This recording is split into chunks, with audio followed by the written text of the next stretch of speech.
Hi. We all have something, don't we, that we're passionate about. For Anne, it's City. For Kathy, it's stews. For Yasha, it's politics and human rights. And for Janos, it's Snow White, and you'll hear about that in a bit. But for me, well-being's been a big part of my police career, really. I've been involved heavily for the last 10 years in looking after people in difficult times. So well-being, all of a sudden it's become very popular. Everybody's talking about it. It seems to be the new big thing. I just hope it's not a fad, because it is really important that we look after people and that we do right by people so that everybody ends up being the best version of themselves.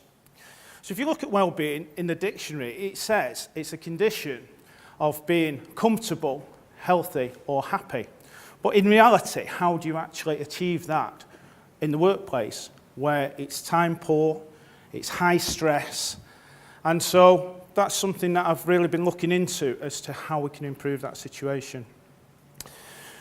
So the last 10 years I've been helping staff in difficult times, and whether that's in terms of domestic situations, whether it's work related, it always manifests itself in stress, which ends up in illness and sickness absence. And sickness absence in the police was absolutely horrendous. It was costing £14 million a year just for people not being there. So 700 people a day just didn't come into work. So if you can imagine that, they're off with stress, and the people that they've left behind coming into work are stressed out trying to do all that extra work. So it's a big problem.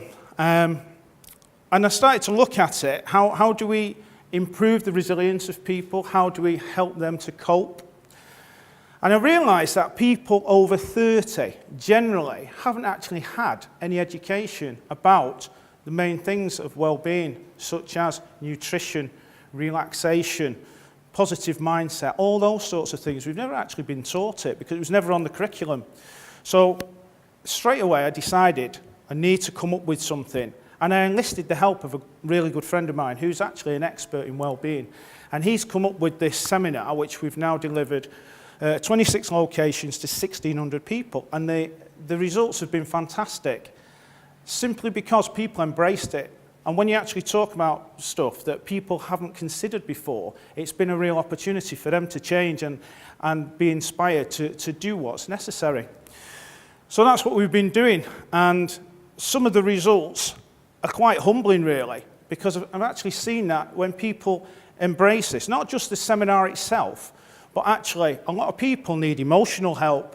They need help with training. They need help with the diet.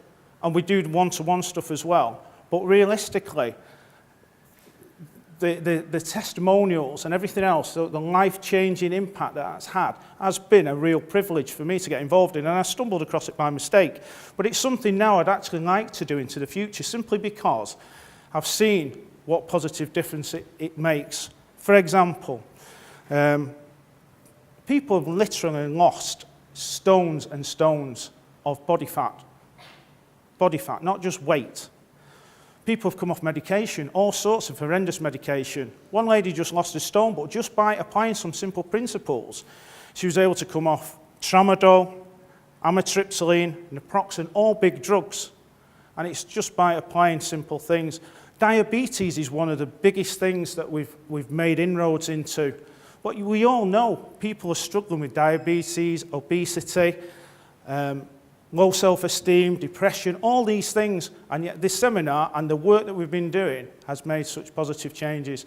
So all I want to say is, if you know of anybody or an organisation that you think we could help, please by all means pass on my details. Thank you.